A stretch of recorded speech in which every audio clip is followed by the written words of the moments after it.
Je vais vous expliquer une première chose qui me semble très importante, c'est qu'est-ce que nous ne faisons pas, qu'est-ce que nous ne négocions pas, parce que nous ne considérons pas que c'est dans l'intérêt de l'Europe de le négocier.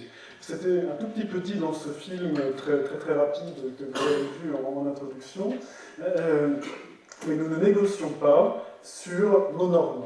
Donc les normes sociales, les normes environnementales de l'Union européenne ne sont pas sur la table de négociation et ne seront pas modifiables ou négociables ensuite au terme de ce traité. Ça ne fait pas partie. Et au contraire, notre mandat de négociation nous indique très clairement que les normes sociales, les normes environnementales de l'Union européenne doivent rester telles qu'elles sont.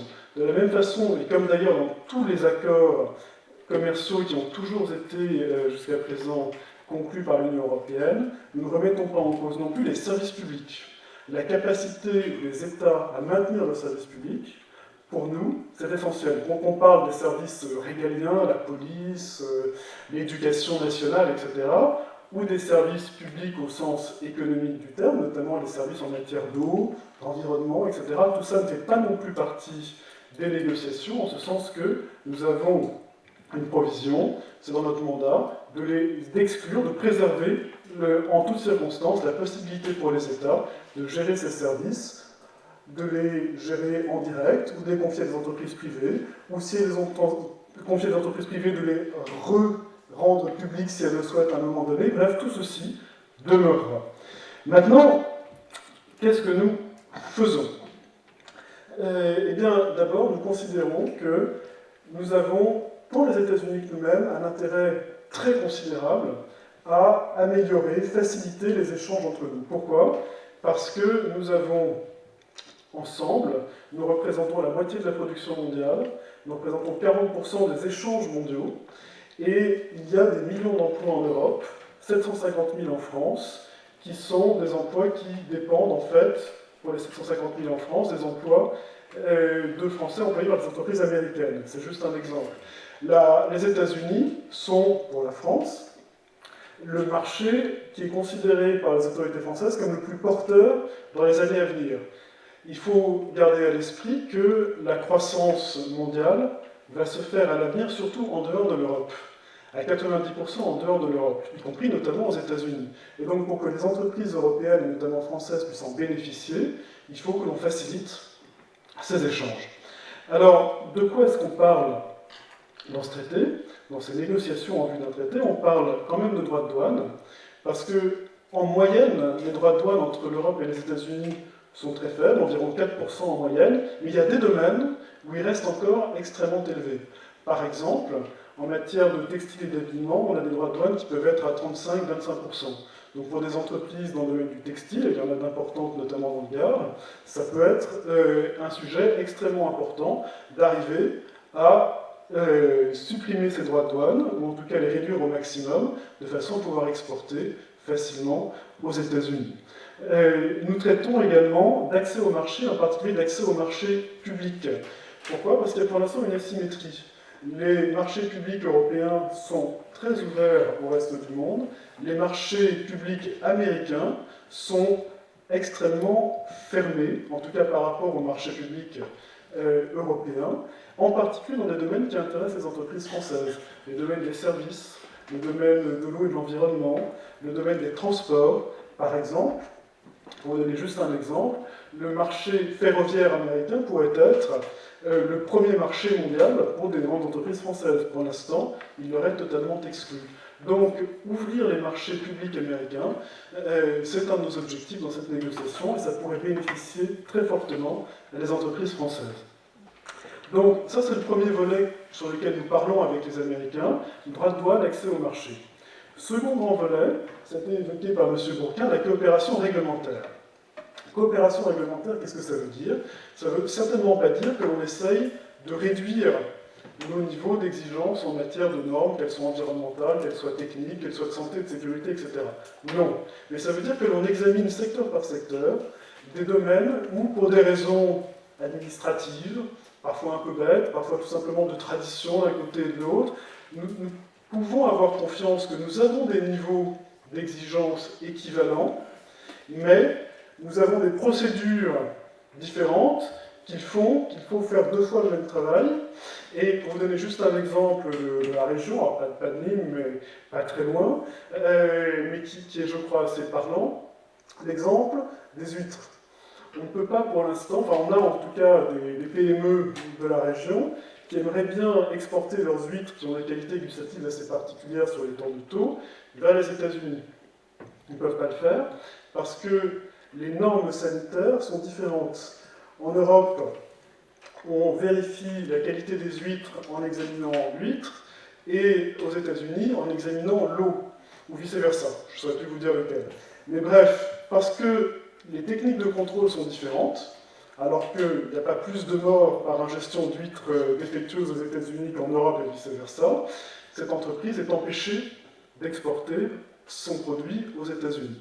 Donc, c'est ce type d'exemple qu'on pourrait multiplier, évidemment, sur lesquels on travaille, pour essayer de faire en sorte qu'il n'y ait pas d'obstacles inutiles et de coûts inutiles à ce type d'échange. Et ça, évidemment, ça profitera principalement à qui? Enfin, d'abord à qui? D'abord aux PME.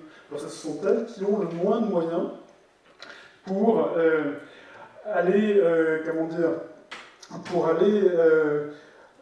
doubler des procédures qui sont parfois longues et coûteuses. Un autre domaine où la coopération réglementaire est extrêmement utile, potentiellement, c'est l'agroalimentaire. L'agroalimentaire notamment, pour donner un exemple, dans le domaine des fruits et légumes, qui est important dans la région, parce qu'il y a aux États-Unis des barrières réglementaires, des obligations de certification, avec des files d'attente extrêmement longues, qui peuvent durer jusqu'à 10 ans, voire 20 ans, qui font que, par exemple, dans le marché des pommes, la France exporte des pommes à peu près partout dans le monde, sauf aux États-Unis, où les producteurs de pommes n'ont pas encore réussi à obtenir l'agrément. Donc, si nous arrivons à obtenir une reconnaissance, une facilitation des agréments pour nos produits agricoles, et en particulier les fruits et légumes, ça pourrait bénéficier considérablement à l'agriculture française, qui d'ailleurs, entre parenthèses, exporte 6 fois plus aux États-Unis que nous n'importons de produits agricoles en France. Donc il y a des intérêts offensifs, comme on dit dans le jargon du commerce international, très importants pour la France et pour l'Europe dans ces domaines-là. Et puis on coopère en matière de règles, de réglementation générale, et là on pense à la protection des droits de propriété intellectuelle. On parle également sur les normes sociales et environnementales, pas pour les baisser, mais pour établir des standards minimaux, je dis bien minimaux. Et ça, c'est un sujet important pour les États-Unis. Pourquoi? Parce que, en particulier, nous voudrions faire, comme on l'a toujours fait dans tous nos accords internationaux de commerce, faire acter le principe qu'on va respecter les règles de l'Organisation internationale du travail. Or, pour l'instant, les États-Unis n'ont pas ratifié l'ensemble des dispositions correspondantes à l'OIT. Donc ça, c'est un sujet où, en fait, nous cherchons plutôt à élever les normes minimales, et bien sûr, pas à remettre en cause du tout nos normes parce qu'elles sont plus élevées. Un autre type de règle qui est important, et je m'arrêterai là sur ce type d'intérêt, ce sont les règles de protection de nos produits traditionnels, de nos produits agricoles, par exemple l'huile d'olive, par exemple l'olive tout court, par exemple les fromages, par exemple évidemment les vins. Et là, on a des intérêts très forts pour nos exportateurs de produits traditionnels aux États-Unis, parce que nos indications géographiques protégées, etc., sont évidemment très bien protégées, très bien reconnues par l'Union européenne au sein de l'Union européenne, donc c'est utile pour exporter en Allemagne ou en Grèce, etc. Par contre, il reste énormément à désirer dans la protection de tous ces produits lorsqu'on les exporte aux États-Unis, où on peut assez librement en fait appeler camembert, pour sortir un petit peu de la région, un camembert produit en Californie et pas du tout à Camembert ou en Normandie. Donc voilà le type de choses sur lesquelles nous négocions, sur lesquelles nous avons des intérêts très forts. Le dernier élément du pourquoi nous négocions, c'est en fait une stratégie d'influence mondiale. Pourquoi? Parce que on peut considérer que les États-Unis ont un modèle social, un respect de l'environnement, etc., qui est inférieur au nôtre en Europe. Et à certains égards, c'est effectivement le cas. Mais en revanche, si on le compare à ce qui se passe ailleurs dans le monde, c'est très supérieur. Et si nous pouvons nous mettre d'accord sur un certain nombre de normes minimales, sans bien sûr nous empêcher, nous, en Europe, d'aller plus loin, de continuer, de poursuivre avec nos normes supérieures, mais nous pourrons influencer positivement le reste du monde. Nous pourrons aussi, si nous nous mettons d'accord sur des normes avec les États-Unis, imposer, ou en tout cas faire en sorte que ces normes soient plus facilement celles qui auront cours dans d'autres régions du monde. Je pense par exemple au marché africain, qui est très largement, pour l'instant, dominé par la Chine. Si nous pouvons arriver avec les États-Unis à nous mettre d'accord sur un certain nombre de normes, eh bien peut-être que ce sont ces normes, ces standards, qui nous permettront d'exporter plus facilement nos produits et d'échanger plus facilement avec l'Afrique, plutôt que les normes chinoises. Et bien sûr, on pourra aussi avoir davantage d'influence sur les normes chinoises. Bref, la convergence de nos normes entre les États-Unis et l'Europe peut aider également à une convergence qui sera forcément vers le haut dans le reste du monde. Alors, voilà ce que je voulais dire sur le pourquoi. Je vais être rapide maintenant sur le comment, parce que je pense que M. Proust pourra en dire encore plus que moi, puisque c'est un acteur au quotidien de ce travail. Mais d'abord, je voulais dire une chose très importante. Il faut toujours garder à l'esprit qu'on parle de négociation. On ne parle pas d'un accord déjà conclu. D'accord ? Il y a un mandat de négociation, des objectifs qui ont été assignés à l'unanimité par les États membres, les gouvernements qui sont nos mandants, et c'est la Commission européenne qui négocie. Maintenant, la Commission européenne ne négocie pas dans le secret, elle négocie, si, je vais le dire, M. Proust pourra vous en dire davantage, elle négocie tout en maintenant très étroitement informé de l'avancée des négociations tous les acteurs qui le souhaitent, y compris de la société civile, en organisant avant chaque round de négociation un brief avant, un brief pendant et un brief après, et pas simplement pour les entreprises, aussi, et peut-être surtout pour la société civile, toutes les organisations de la société civile qui souhaitent être représentées dans ces exercices d'information. Bien sûr, nous maintenons informés très étroitement les gouvernements, qui sont nos mandants, mais aussi le Parlement européen, donc le contrôle démocratique sur l'Union européenne, mais M. Proust vous le dira plus précisément, est maintenu vraiment presque quotidiennement informé de l'évolution de nos négociations. Et puis, nous sommes également très ouverts à aller voir les représentations nationales, je pense aux assemblées nationales, au Sénat, etc. Par exemple, Mme Malmström, la commissaire chargée de ces négociations au sein de la Commission européenne, se rend régulièrement en France et ailleurs aussi pour rencontrer les parlementaires. Il y aura, lorsque nous arrivons, et je dis bien si nous arrivons à un accord, puisque la Commission européenne est très claire sur le fait que nous souhaitons aboutir, mais nous ne conclurons cet accord que si nous considérons qu'il est favorable aux intérêts de l'Union européenne. Si nous y arrivons, alors il y aura un véritable contrôle démocratique exercé par le Parlement européen qui devra ratifier cet accord, et par les États qui devront au sein du Conseil des ministres également ratifier cet accord. Donc les gouvernements et le Parlement européen auront le pouvoir de contrôle, et si l'un ou l'autre dit non, eh bien, il n'y aura pas d'accord. Et en plus de cela, si cet accord, comme c'est assez probable, il faut le dire, si cet accord porte également sur des domaines de compétences nationales, à ce moment-là, l'ensemble des parlements européens, dont le Parlement français bien sûr, devront aussi ratifier cet accord.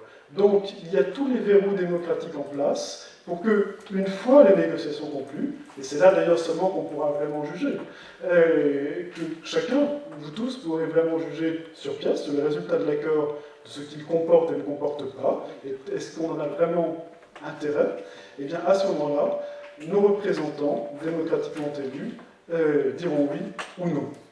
Le dernier point que je vais laisser pour le débat, parce que je pense que j'ai pas 10 minutes, c'est le mécanisme de règlement des différends, dont je suis sûr que mes successeurs parleront, en tout cas attaquent, et je laisserai ça pour tout à l'heure. Simplement en guise de présentation rapide de ce mécanisme, je voudrais dire que c'est un mécanisme qui existe déjà à 1400 exemplaires en Europe. Il y en a plus de 90 qui sont déjà en vigueur rien qu'en France. Et l'objectif de la Commission européenne, avec un mécanisme de règlement des différends que nous pourrions proposer, c'est encore en cours de réflexion, dans le cadre des négociations sur le TTIP avec les États-Unis, ça serait justement de mettre en place un mécanisme beaucoup plus sophistiqué, qui n'ait pas les mêmes défauts que nous constatons dans les mécanismes plus archaïques, si je puis dire, et un peu plus dangereux qui sont actuellement en vigueur. Donc c'est ça l'objectif, en tout cas, de la Commission européenne à cet égard, mais j'en dirai plus tout à l'heure dans le débat, si vous le souhaitez. Merci pour votre attention. Merci, monsieur.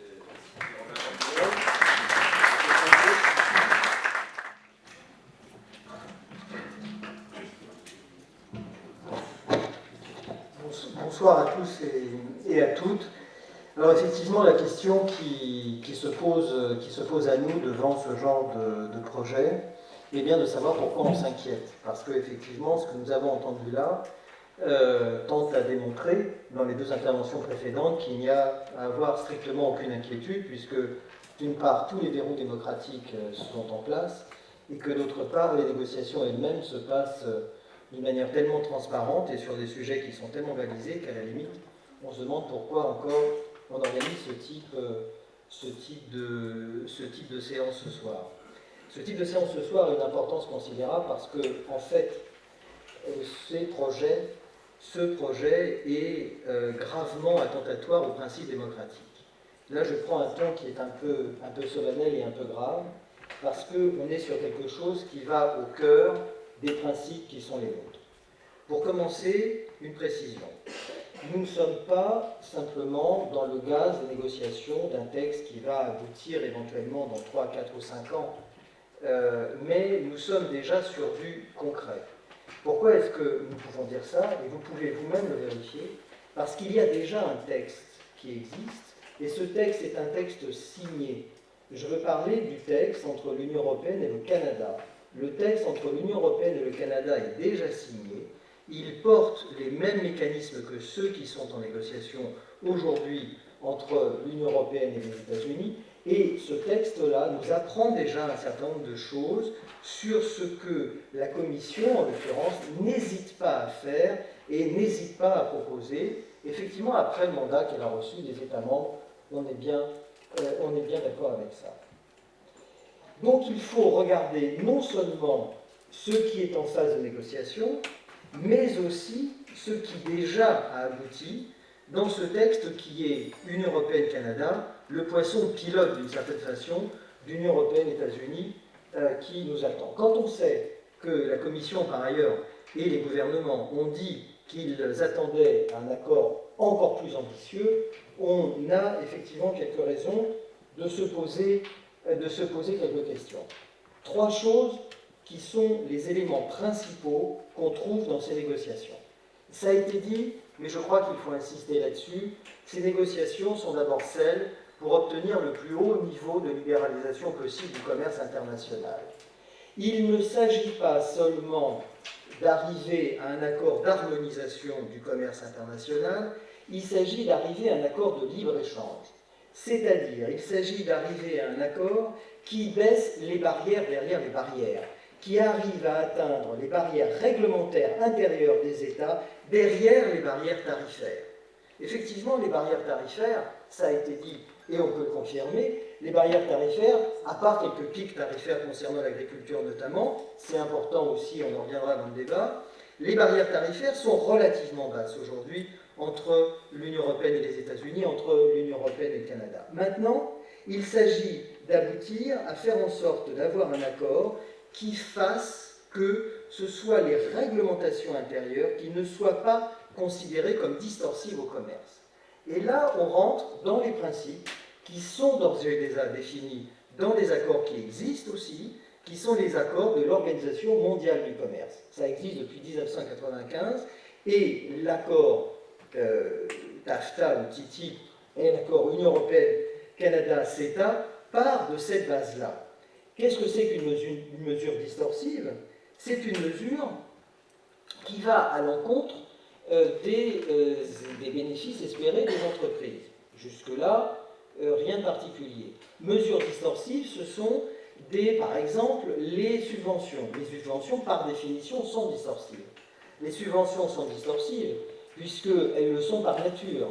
Ce que la puissance publique confère à une entreprise, à un secteur d'activité, elle ne le confère pas à un autre. Et ça, c'est distorsif. D'ailleurs, dans les négociations OMC, la question agricole où les subventions sont considérables, dans tous les cas sont très fortes, a été le dossier sur lequel l'OMC a lourdement patiné.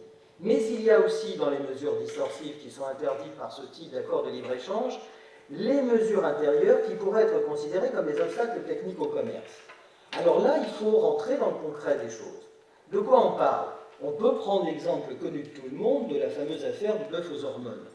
L'Union européenne interdit pour des motifs sanitaires la consommation du bœuf aux hormones. Les États-Unis et le Canada en fabriquent.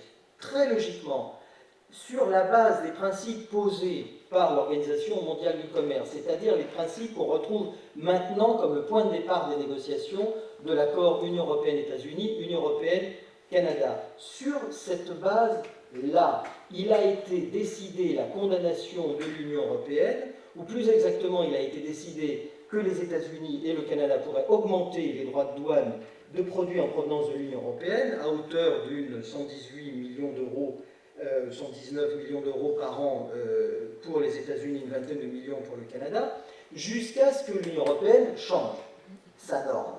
On voit bien à travers cet exemple, qui a été réglé diplomatiquement d'ailleurs quelques années plus tard sur une autre base, on voit bien à travers cet exemple-là que les accords de commerce ne sont pas, comme ça a été largement présenté, des choses qui flottent dans un éther abstrait. Il y a, du fait des accords de commerce, un certain nombre de décisions qui ne peuvent plus être prises, y compris si ce sont des décisions qui sont, par exemple, des mesures de protection de la population, obstacles techniques au commerce. Mais comme ça n'allait pas assez loin, et comme l'Organisation mondiale du commerce, aujourd'hui, on peut considérer qu'elle n'a pas réussi à atteindre son mandat, les puissances, et singulièrement celles qui nous regardent, c'est-à-dire l'Union européenne, ont décidé de multiplier, effectivement ça a été dit, les accords de libre-échange, mais cette fois bilatéraux. Et on est là-dedans. On est là-dedans. Le point de départ des accords Union européenne-Canada, Union européenne-États-Unis est de partir des principes de la libéralisation maximale du commerce et d'ajouter deux mécanismes supplémentaires qui sont effectivement de lourds attentats contre la démocratie. Le mécanisme de règlement des différends investisseurs-États. On peut prendre ça par-dessus la jambe et parler de quelques exemples. Mais qu'est-ce que c'est? C'est quelque chose d'extrêmement grave. C'est l'idée qu'un investisseur, une entreprise, pourra porter plainte pour des motifs d'expropriation directe ou indirecte, pour le motif qu'une décision, une mesure publique, quel que soit son niveau, quelle que soit sa nature, serait contraire à ses attentes légitimes. C'est le terme qui est utilisé exactement dans l'accord Union européenne-Canada. Pourrait porter plainte contre une mesure publique qui serait considérée comme arbitraire, pourrait porter plainte contre une mesure qui serait disproportionnée par rapport au but poursuivi.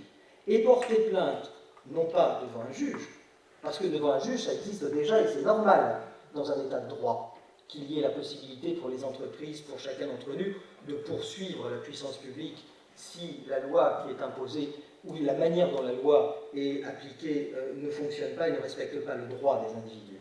Mais un arbitre international est amené à décider de compensations absolument colossales au demeurant, elles peuvent l'être, si on estime que les mesures en question ne répondent pas aux objectifs de l'accord.